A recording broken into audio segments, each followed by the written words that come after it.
কিন্নর ডিস্ট্রিক্টের একটি ছোট্ট টাউন সাংলা। তখন বাজছিল সকাল 8টা, টেম্পারেচার 11 ডিগ্রি। আগের দিন রাতের অন্ধকারে যখন সাংলা পৌঁছেছিলাম, নেগি কটেজের চারিদিকটা কেমন বুঝতে পারিনি। সকালে ঘুম থেকে উঠে সে যে কি অপূর্ব সুন্দর দৃশ্য দেখেছিলাম, আমার সারা জীবন মনে থাকবে। আমাদের হোমস্টেটা একদম অ্যাপেল অর্চার্ডের মধ্যে। কি সুন্দর লাগছে, একদম হাতের কাছে আপেল পেয়ে ডিরেক্টলি খাওয়া যেতে পারছে। চারিদিকে আপেল গাছে ভর্তি আপেল হয়েছিল, আর মাঝে মাঝে মাথার উপর টুপটাপ করে একটা দুটো আপেল পড়ছিল। জীবনের এই প্রথম এরকম এক্সপিরিয়েন্স। একই জায়গায় একসাথে এত আপেল দেখতে পাবো আমরা কিন্তু এক্সপেক্ট করেছিলাম না। এই জন্য পাহাড় এত ভালো লাগে, যেদিকে তাকাচ্ছি সেই দিকে এত সুন্দর, মানে মনে হচ্ছে এইখানেই থেকে যায়। এই ভিউয়ের সাথে চা খেতে দারুণ মজা। আপেল গাছের নিচে বসে গরম গরম চা, সামনে দারুণ সুন্দর পাহাড়ের ভিউ। আর কি চাই, অন্য কোথাও যেতে আর মন হচ্ছিল না। ফার্স্টে আছে পোহা আর পুরি সবজি। সেদিন প্ল্যান ছিল সাংলা থেকে নাকো যাওয়ার, তাই সকাল 10টার মধ্যে রেডি হয়ে আমরা বেরিয়ে পড়েছিলাম। যেতে যেতে খেয়াল করলাম যে ওখানে প্রায় সকলের বাড়িতেই আপেল গাছ, মানে আমাদের এখানে যেরকম আম গাছ বা কলা গাছ থাকে, ওইখানে সেটা আপেল গাছ। পুরো রাস্তা ভর্তি খালি আপেল আর আপেল।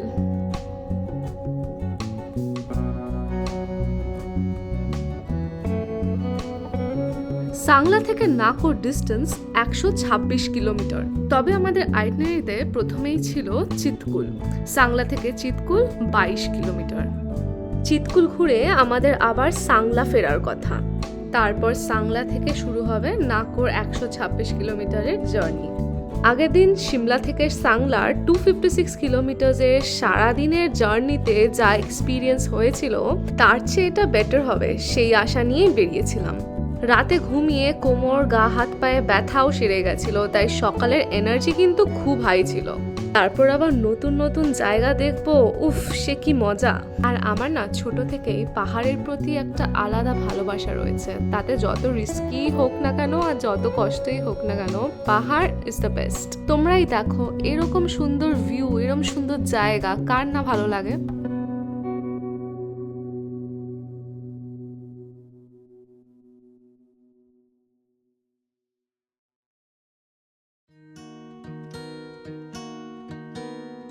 মিনিট জার্নির পর পড়লো একটি ভিউ পয়েন্ট, যেখান থেকে পুরো সাংলা ভ্যালি দেখা যাচ্ছিল। ভীষণ সুন্দর। আর পাশ দিয়ে বয়ে যাচ্ছে বাসপা রিভার।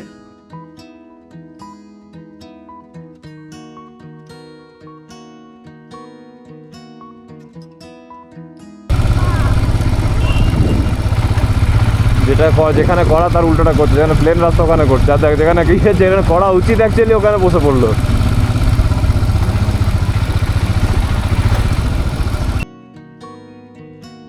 সাংলা থেকে চিতকুলের রাস্তায় বড্ড বেশি ধুলো উঠছিল, কিন্তু তার মধ্যেও সিনিক বিউটিটা দেখার মতন। এটা হিমাচল প্রদেশের one of the most scenic roots. এরকম রাস্তায় বাইক রাইডই পারফেক্ট, কারণ গাড়িতে বসলে চারিপাশটা ঠিকভাবে দেখা যায় না, যেটা বাইকে বসলে দেখা যায়।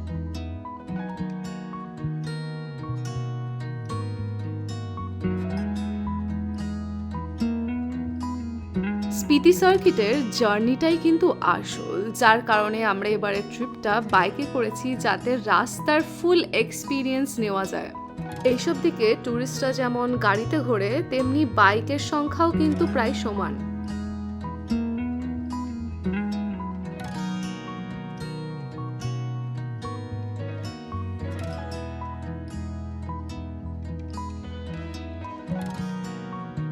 জার্নির ঠিক মাঝামাঝি সময়ে আমরা আটকে পড়েছিলাম। শুনলাম সামনে নাকি ধস নেমেছে। তখন 22 কিলোমিটারের 12 কিলোমিটার মতন আমরা সবে পৌঁছেছিলাম। খুবই সাবধানে একটা একটা করে গাড়ি ছাড়ছিল, এবং কিছু দূর এগোতে না এগোতেই আবার দাঁড়িয়ে পড়ছিলাম, যার ফলে ওইটুকু জায়গা ক্রস করতে বেশ অনেকটাই সময় লেগে গেছিল।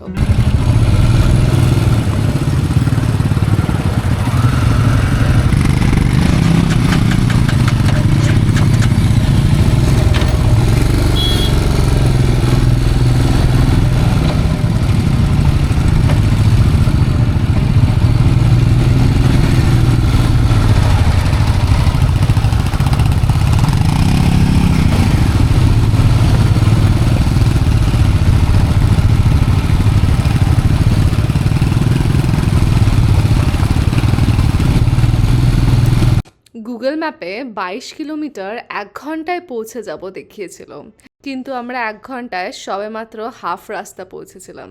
পাহাড়ি রাস্তায় ম্যাপে যা দেখাবে তার চেয়ে পুরো ডাবল টাইম মেনে চলতে হবে, সেটা আমাদের আগের দিন রাতেই শিক্ষা হয়ে গেছিল। কারণ কখন কি হয়, কখন ধস নামে, রাস্তা বন্ধ থাকে, কোনো ঠিক নেই। আর মাঝে মাঝে এই রাস্তা খারাপও থাকে যেখানে স্পিড নেওয়া যায় না। যাই হোক, আমরা তখন যাচ্ছিলাম রাকচাম নামের একটি গ্রামের উপর দিয়ে। সাংলা ভ্যালি ট্যুরিস্ট স্পটস বা ভিউ পয়েন্টসের মধ্যে এই রাকচাম গ্রামটি পড়ে। কারণটা তোমাদের চোখের সামনে।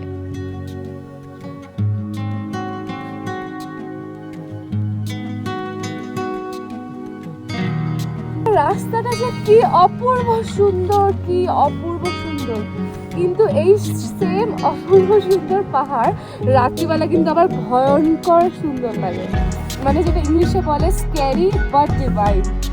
রাকচামে অনেকেই নাইট স্টেও করে, ক্যাম্পিং এরও ভালো ব্যবস্থা আছে। তবে চিতকুলের দিকে যত এগোচ্ছিলাম ততই যেন রাস্তা আরো বেশি সুন্দর হচ্ছিল। ওইখান থেকে চিতকুল আরো প্রায় 7 কিলোমিটার মতন।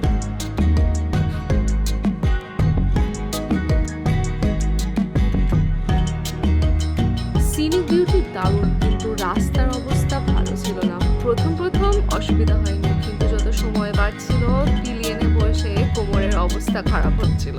আমরা রাস্তায় ব্রেক কম নিচ্ছিলাম যাতে চিতকুলে বেশি সময় কাটাতে পারি, তাই কোমরে ব্যথা নিয়েই এগিয়ে যাচ্ছিলাম গন্তব্যের দিকে।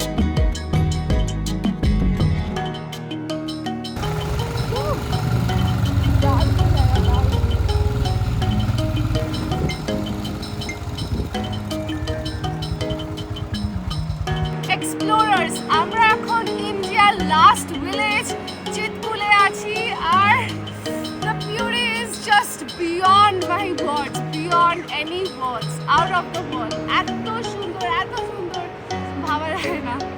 এখানে না এসে বুঝতে পারবে না, camera is not doing justice to ইট।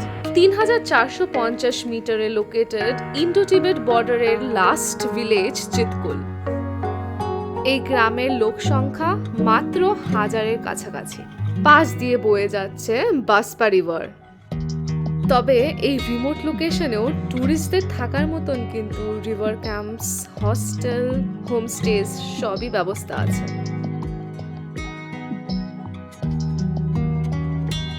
আমাদের আইটিনারিতে চিতকুলে স্টে ছিল না, শুধুমাত্র সাইট সিন। তাহলে চলো দেখে নিই।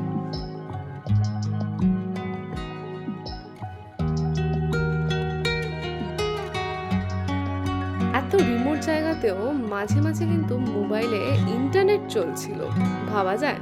ট্যুরিজমের জন্য বেশ কিছু হোমস্টেজ সাথে ক্যাফেজ হয়েছে, যা কিছু বছর আগে ছিল না। তবে ঘরগুলো দেখো কাঠের তৈরি, আর স্ট্রাকচারটাও পুরো আলাদা। এই ঘরগুলো দেখো ইন্ডিয়াস লাস্ট ভিলেজে।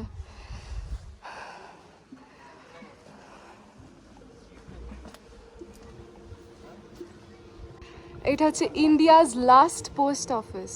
এখান থেকে তোমরা কিন্তু চাইলেই বাড়িতে পোস্ট পাঠাতে পারো। চিতকুলের লোকেরা মানেন যে এই গ্রামটিকে দেবী মাথি প্রোটেক্ট করে রেখেছেন। গ্রামের মাঝেই রয়েছে প্রায় 500 বছরেরও বেশি পুরনো দেবী মাথির মন্দির। মন্দিরের আর্কিটেকচারটা দেখার মতন। এটাকে নাকি কাঠকুনি স্টাইল বলে, মানে কাঠ আর পাথর মিশিয়ে করা। এই আর্কিটেকচার নাকি আর্থকুয়েক রেজিস্ট্যান্ট এবং প্রচণ্ড ঠান্ডাতে ভেতরটা গরম থাকে। চিতকুল ভিলেজটা আমার এত সুন্দর লাগছে, এখনো পর্যন্ত বেস্ট। এইটা আমার এখনো পর্যন্ত বেস্ট লাগছে, সত্যি বলছি। যেদিকে তাকাচ্ছি পুরো বলে না হেভেন অন আর্থ, পুরো স্বর্গ। এই রাস্তা দিয়ে একদম সোজা গেলে নিচে রিভার সাইডে যাওয়া যেতে পারবে। তো আমরা রিভার সাইডেই যাচ্ছি, একটু এক্সপেডিশনে বেরিয়েছি, ঘুরতে আসবো। আর অ্যাডভেঞ্চারাস রুটে হাইকিং করবো না তা কখনো হয়?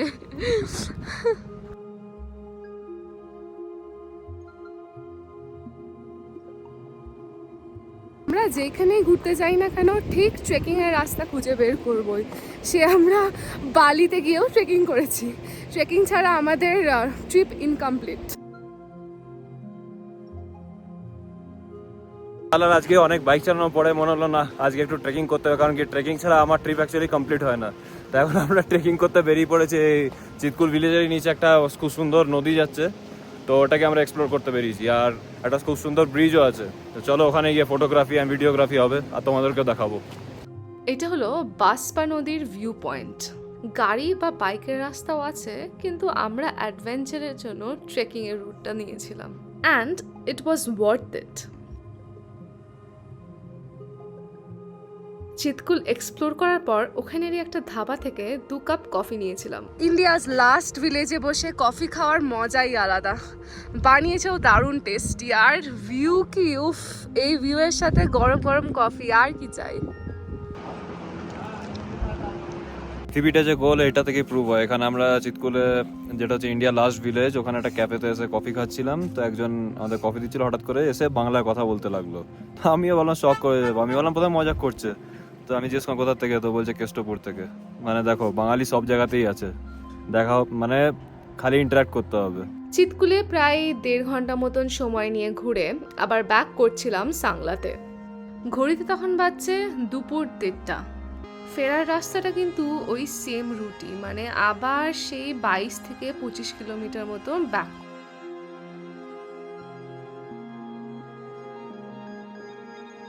ফেরার সময় রাস্তাটা যেন আরো বেশি খারাপ লাগছিল, আর চিতকুলের দিকে কোনো গাড়ি বা বাইকও যেতে দেখছিলাম না। কিছু দূর এগোতেই দেখি গাড়ির সেই লম্বা লাইন লেগে গেছে। এখান থেকে আর মাত্র 7 কিলোমিটারই সাংলা, কিন্তু হঠাৎ আবার ল্যান্ডস্লাইড হওয়াতে আমরা দাঁড়িয়ে আছি। তবে যেখানে দাঁড়িয়েছি সেখানকার ভিউটা অসাধারণ, যেখানে আছি সেখানে অসাধারণ। গাড়িগুলো বোধহয় বেশ অনেকক্ষণ ধরেই আটকে ছিল, কারণ আমরা যখন পৌঁছেছিলাম বেশ অনেকগুলোই গাড়ি ছিল, আর রাস্তা সবে পরিষ্কার হচ্ছে।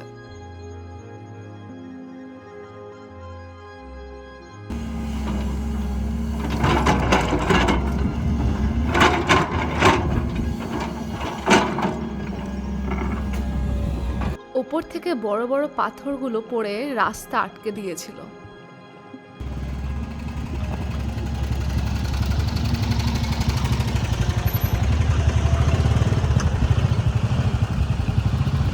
আমরা প্রায় 10 মিনিট মতন ট্রাফিকে আটকে ছিলাম, তারপরে একবারে সাংলাতে পৌঁছেই বাইক দাঁড়ালো। সাংলা পৌঁছে গেছি। এবার আজকের প্ল্যান সাংলা থেকে টাবো যাওয়ার। এখান থেকে প্রায় 4 ঘন্টা মোটামুটি লাগবে। তখন বাজছিল 2:30। লাঞ্চের টাইম হয়ে গেছিল আর খুব খিদেও পেয়েছিল, তাই আমরা সাংলাতেই একটা হোটেলে ঢুকেছিলাম ফর লাঞ্চ।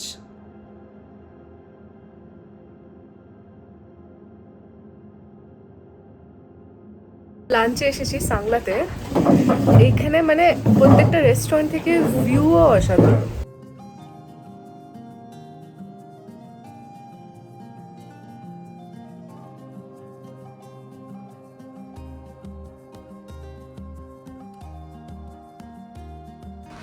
লাঞ্চে আজকে আছে গরম গরম এগ নুডলস। এই তো দেখতেই পাচ্ছি না, দিতে ভুলে গেছে নাকি? না না আছে বাস। কতগুলো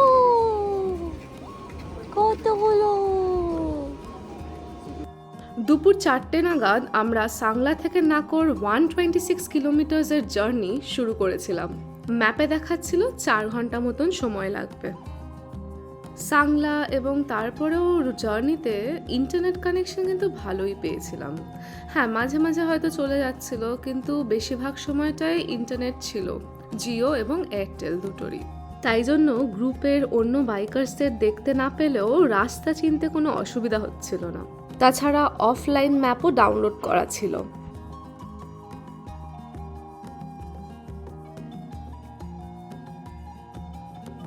রাস্তা মাঝে মাঝে একটু খারাপ ছিল, তবে আগের দিনের কিন্নর গেটের রাস্তা থেকে 3 গুণ বেটার। আর ততক্ষণে বডিও অ্যাডজাস্ট হয়ে গেছিল, তাই খুব একটা বেশি অসুবিধা হচ্ছিল না। অনেকক্ষণ পর পর ব্রেক নিচ্ছিলাম, তাও 1 মিনিটের বেশি না।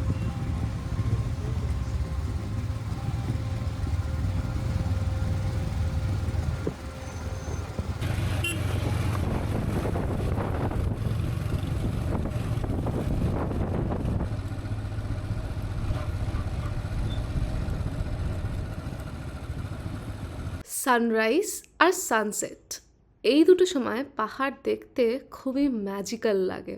আর যতই আমরা নাকোর দিকে এগোচ্ছিলাম, সিনারিও কিন্তু আস্তে আস্তে চেঞ্জ হচ্ছিল। যেমন সিমলা থেকে সাংলার জার্নিটা পুরোপুরি সবুজে মোড়া পাহাড় দেখেছিলাম, তবে সেই দিনের জার্নিতে সবুজটা যেন আস্তে আস্তে কমে আসছিল আর ঠান্ডাটাও বাড়ছিল।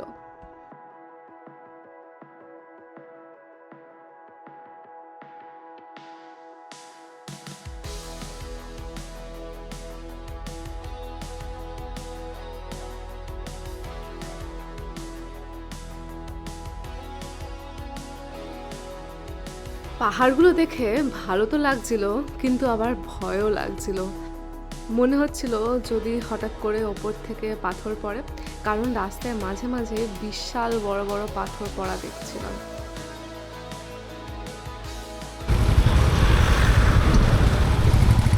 ধরে বসবি, রাস্তা খারাপ হচ্ছে সামনে।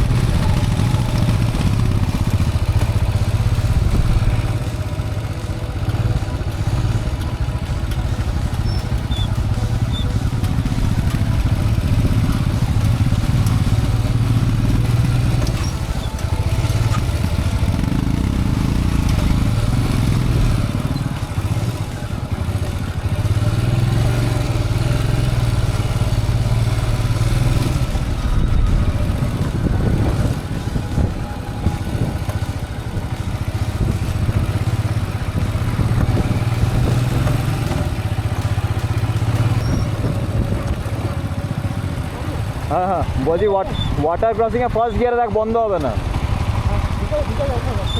চল যা সামনে যা, দেখি নি। একটা পয়েন্টে রাস্তা খুবই খারাপ ছিল এবং তখন আমরা খেয়াল করি আমাদের বন্ধু সোমাকের বাইকের চাকা নড়ছে। এরকম রাস্তায় ব্যাপারটা খুবই রিস্কি, কিন্তু তখন বাইক মার্শালের সাথে মেকানিক কত দূর যে এগিয়ে গেছিল কোনো ঠিক নেই, ফোনেও পাওয়া যাচ্ছিল না, তাই আমরা আস্তে আস্তে এগিয়ে যাচ্ছিলাম।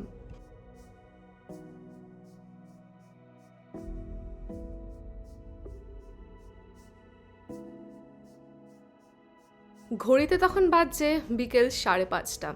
আমাদের জার্নির 3 ভাগের 1 ভাগ সবেমাত্র কমপ্লিট হয়েছিল।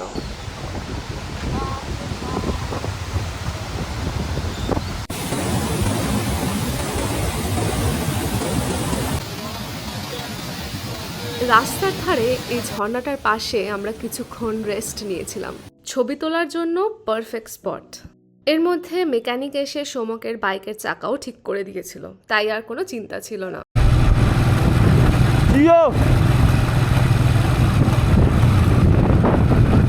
Finally clip hanger. ও ভাই সাহেব, এটা যদি দেবে যায় কি হবে?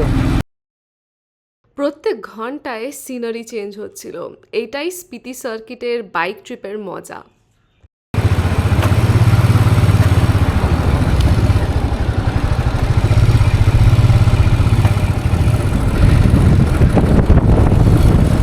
বাপরে, নাম দেখ, গাড়ি আছে পিছনে। এই রুটের পাশ দিয়ে বয়ে যাচ্ছে সতলুজ রিভার, আর মাঝে মাঝে এরকম মারাত্মক সুন্দর ভিউ দেখা যাচ্ছিল। ও কি লাগছে!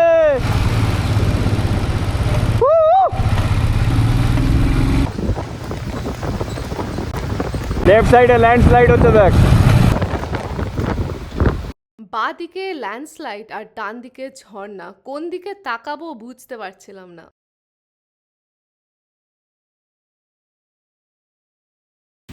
সাংলাতে, চিটকুলে সব চারিদিকে আমরা গ্রিন পাহাড় দেখেছি, কিন্তু এখন নাকোর দিকে রাস্তাটা দুদিকে পুরো একদম পাথর, গাছ খুবই কম, আর কিছু 2 কিলোমিটার পর পরই ল্যান্ডস্লাইড দেখা যাচ্ছে।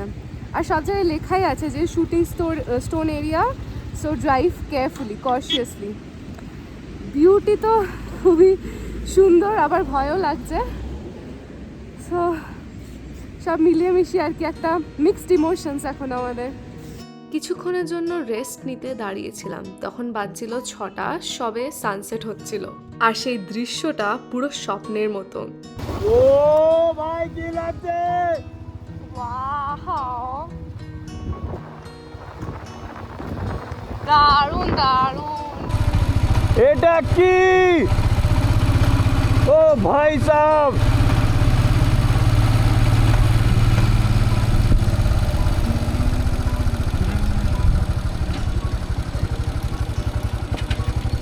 মানে লাইফে অনেক ভিউ দেখেছি, এখন যেটা দেখাবো you are not ready for this actually. বরফ আর মেঘে ঢাকা পাহাড়ের পিকে সূর্যাস্তের আলো এসে পড়ছিল, পুরো স্বপ্ন।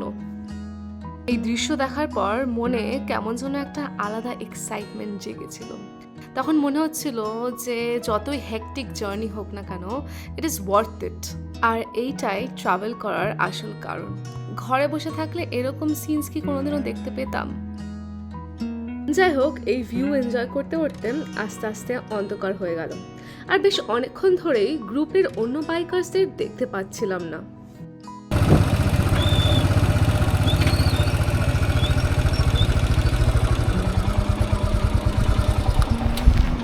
এটাই বোধহয় সঙ্গম পয়েন্ট নাকি?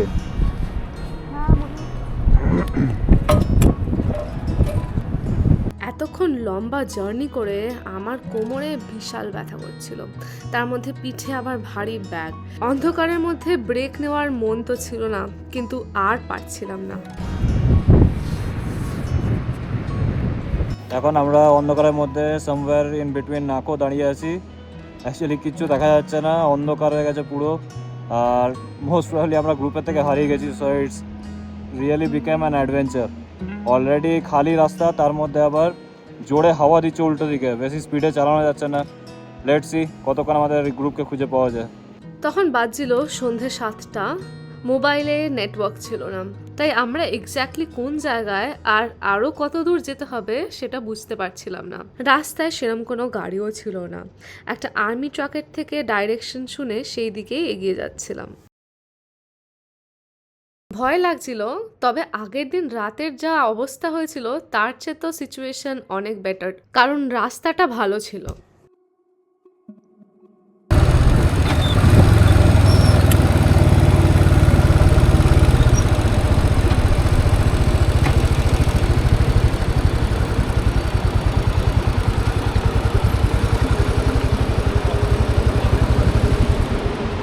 বাপরে বাপ, এতটা রাস্তা, মানে প্রায় 2 ঘন্টা অন্ধকারের মধ্যে আমি আর জন্টি একা ছিলাম পুরো রাস্তা, আর কেউ ছিল না।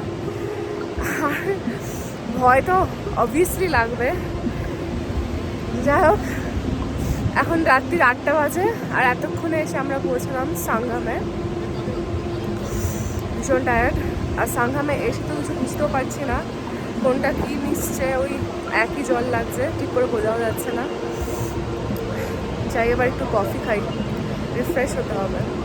খাপ সাংঘামে সতলুজ রিভার এসে মেশে স্পিতি রিভারের সাথে, কিন্তু রাতের অন্ধকারে কিছুই বোঝা যাচ্ছিল না। আর গ্রুপের বাকি বাইকার্সরা আমাদের আগেই পৌঁছে গেছিল। সব খাবে তাই নাকি? তুমি বিস্কুট তো খাবে? মোচু মোচু ওই দেখ, ও দাঁড়িয়ে আছে, বিস্কুট খাবে বলে। लाइट चाहिए। क्या स्ट्रीट डॉग है कि सब ब्रीड वाला डॉग है? शेपर्ड है ना? ওকেও দিতে হবে, দাঁড়া। हसको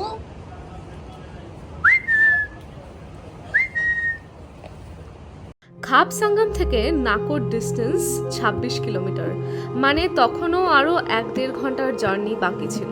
আর এই পুরো 26 কিলোমিটার ছিল 22টা হেয়ারপিন বেঞ্চের উপর দিয়ে, যার নাম কালুপস।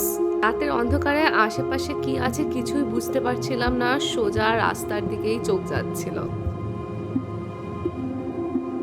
সেদিন রাত 9:30 নাগাদ আমরা নাকোর হোমস্টেতে পৌঁছেছিলাম। পুরো আজকেও সেই 10 ঘন্টার বাইক রাইডের পর, 10 ঘন্টা না, কম বেশি করে ওই 8 ঘন্টা মতন, তারপরে আসলাম ইয়েতে, নাকোতে।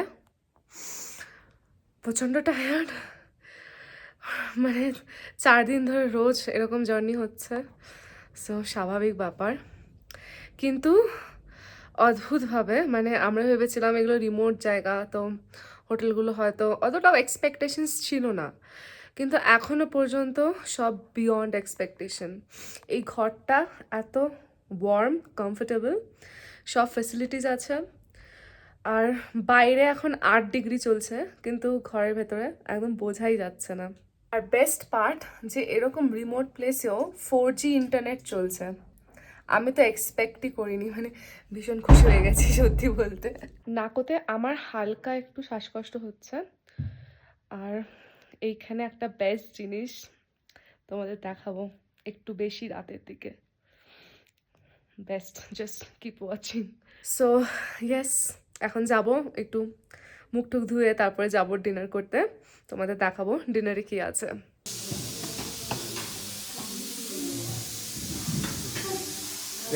ডিনারে রয়েছে স্যালাড, ডাল, রুটি, মিক্স ভেজ, ভাত আর chicken curry.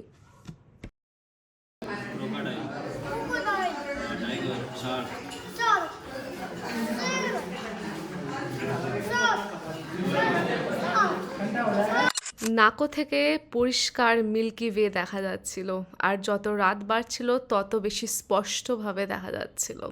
It was like a dream come true for us. তো তোমরা দেখলে তো কিরকম স্পষ্টভাবে নেকেড আইতে মিল্কি ওয়ে দেখা যাচ্ছে। মানে যে জিনিসটা আমরা লাদাখে দেখবো বলে খুব আশা নিয়ে গেছিলাম, কিন্তু আনফর্চুনেটলি ওয়েদারের জন্য দেখতে পাইনি, সেটা ফাইনালি স্পিতিতে এসে দেখতে পেয়েছি। মানে বলে না, একটা ইচ্ছা পূরণ হলো, অনেক বছরের ইচ্ছা পূরণ হলো। তো দ্যাটস অল ফর টুডে। আজকের মতন ব্লগটা এখানেই শেষ করছি, আবার নেক্সট দিন দেখা হচ্ছে। বাই।